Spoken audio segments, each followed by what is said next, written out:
So these fear, is holding us back, which most of the time is not true. It's actually not true. It's a made-up fear in our mind. Let me address something from the client's point of view.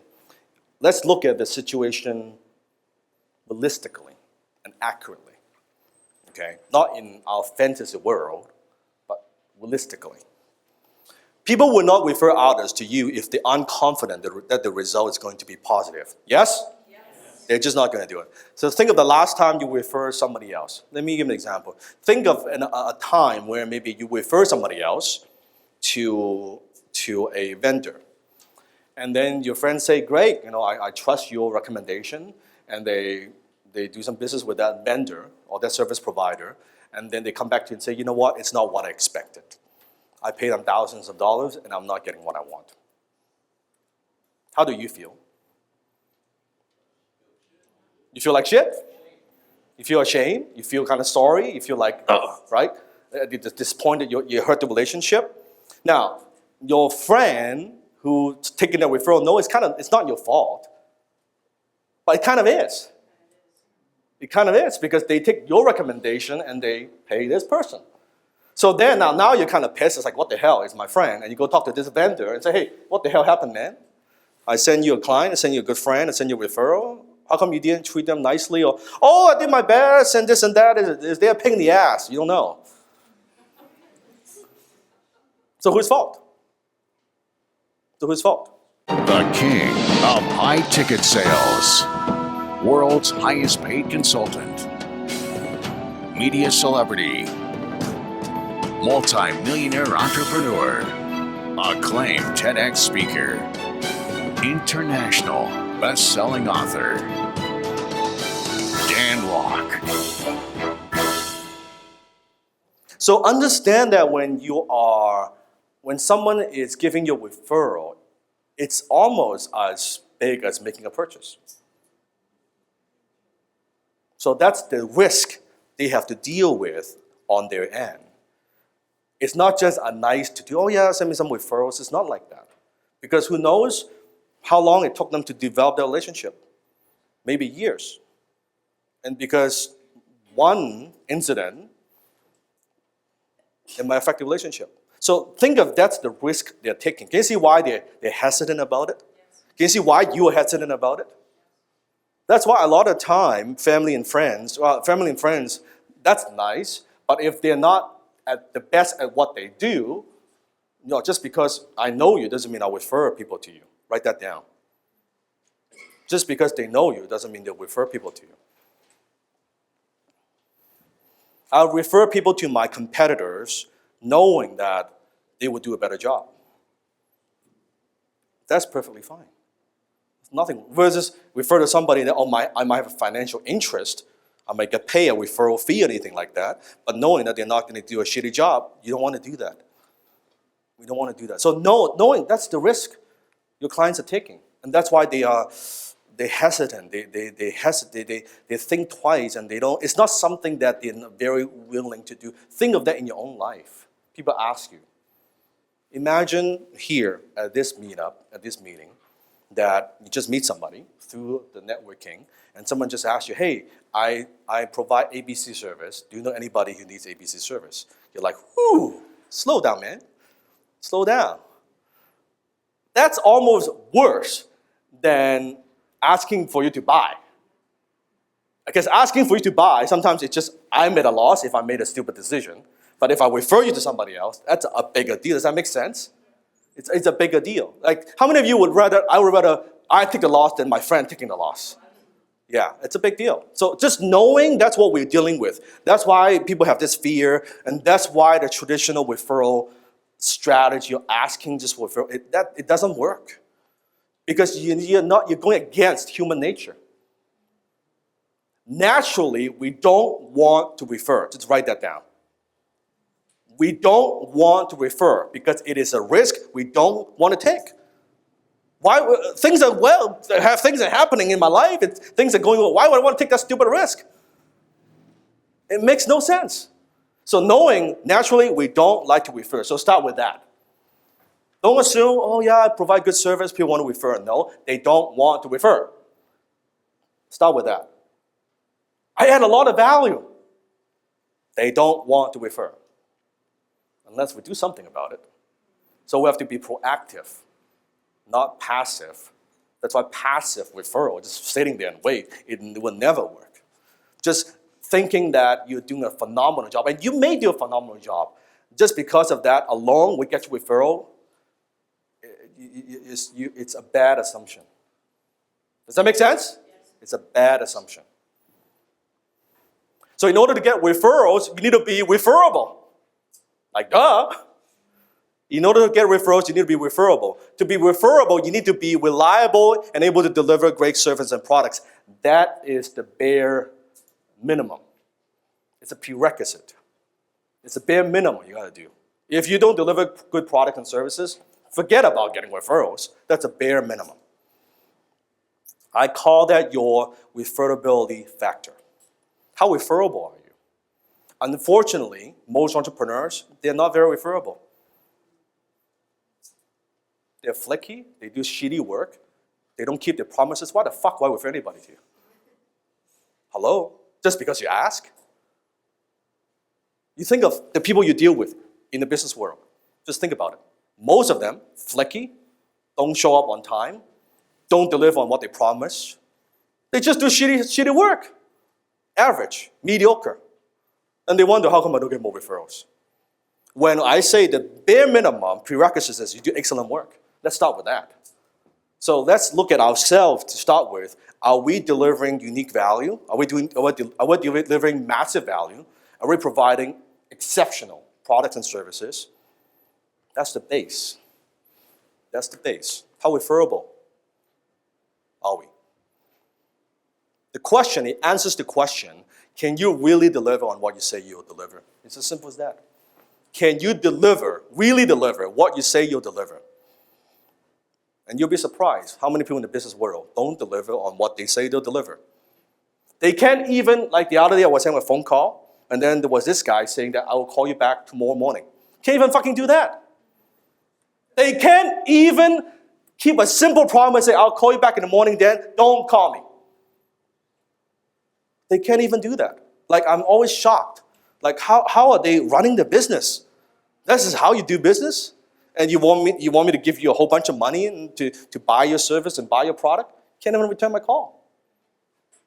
And you promise you'll return my call. So can you really deliver on what you say you'll deliver? Your partners, your referral partners, need to trust that not only you can provide great products and services, but that you're consistent. What's the word? That's the key in living up to high business standards. Think of McDonald's. If McDonald's is selling a franchise, what are they selling? No, they're selling a franchise, they're selling a money machine. They're selling a money machine. Because I would challenge you, walk up to any McDonald's and you go to the tech counter, yes, and you ask, can I see your boss? He's not here. He's not here. Running by a bunch of high school kids. A multi-million-dollar operation. Consumers, what are they selling? Consistency. Food sucks, but at least it's consistently suck. You kind of know if I get a burger here, if I go to US, I go to New York, I get a burger there, it's kind of roughly, it's going to taste the same. More or less. I go to Hong Kong, burgers, more or less the same. It's consistent. You know what to expect. You'll be very surprised how much we value actually consistency. People want consistency. People don't like to change a whole lot. So are you consistent in living up the high business standards? Or are you just occasionally consistent? If that's even a word. Yeah, occasionally consistent. So are you consistent in living up to high business standards? So there's some ideas to get you started. Do you, when you say, well, this is confidential, do you actually keep it confidential? Living up to your branding, consistency in follow-up, a system of regular communication with clients, consistent billing practices, ensuring clients get value and your pricing doesn't vary. Not like, okay, this client I'm going to charge you $5,000, and then I'm going to charge you $7,000. The other person I'm going to charge you $2,000. It's a consistent billing. Do you have a satisfaction guarantee? 100%. How you communicate with the clients. When do you communicate with the clients? How you promote yourself and how you showed up at a networking event, prepare on time and well presented. That's why it's like for you to dress in business, not for me, it's for you. Because you never get a second chance to make a first impression. And how are you going to build your network if you shop in jeans and shirts? It's just like, I'm going to look good no matter what.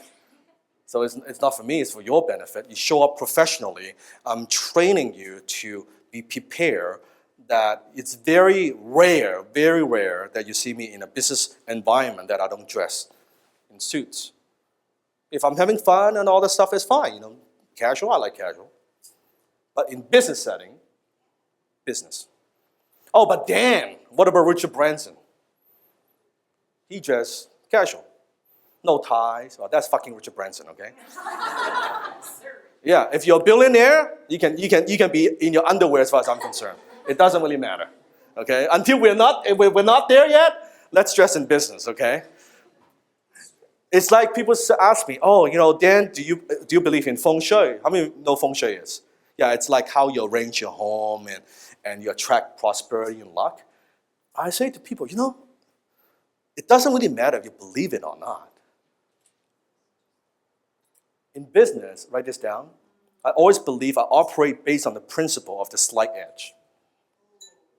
The principle of the slight edge. There's a great book out there called The Slight Edge. The principle of the slight edge. Meaning that if would this decision make me poorer or richer? More successful or less successful? So feng shui, believe it or not, if I arrange some stuff in my home, furniture-wise, I add a tree, that would attract more prosperity. Why the hell not?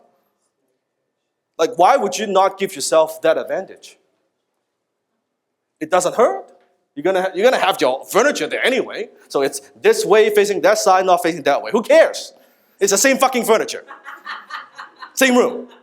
So what difference does it make? So why would you not give yourself that edge?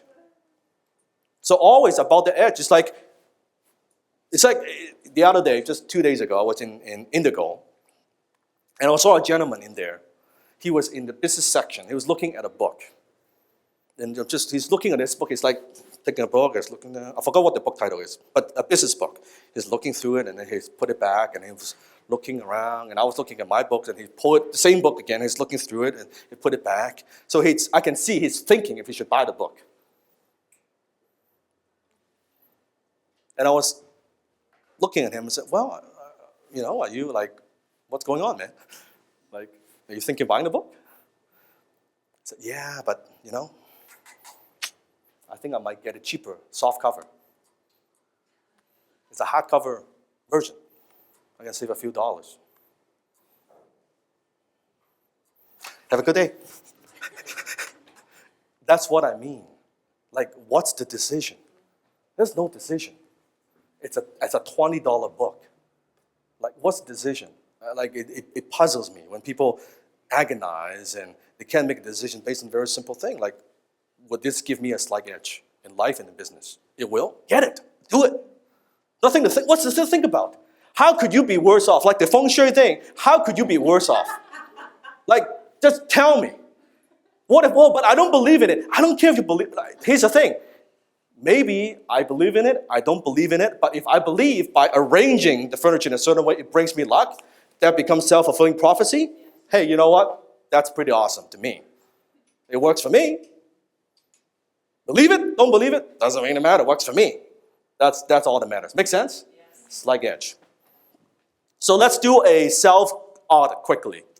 Okay? I want you to kind of let's get into groups of 2. Okay? I want you to find a partner, preferably someone you don't know. Because people you know, usually they're not very honest to you, right? So people you don't know, not people you come with, people you don't know. And I want you to kind of ask yourself these 3 questions and write those down. So your partner, listen. Your partner will ask you the questions, and then you'll kind of answer it, and as you answer it, you kind of jot down the notes. Question number 1, what are some areas where your service delivery is inconsistent or has room for improvement? Time to be honest. Take a critical view of your business. What service delivery standards do you currently or consistently uphold? What you're delivering, and also going forward, what business standards are you willing to create and commit to deliver if you want more referrals? So those 3 questions, let me give you, say, 5 minutes on that. Do you want to ask me a question? You got questions, I got answers.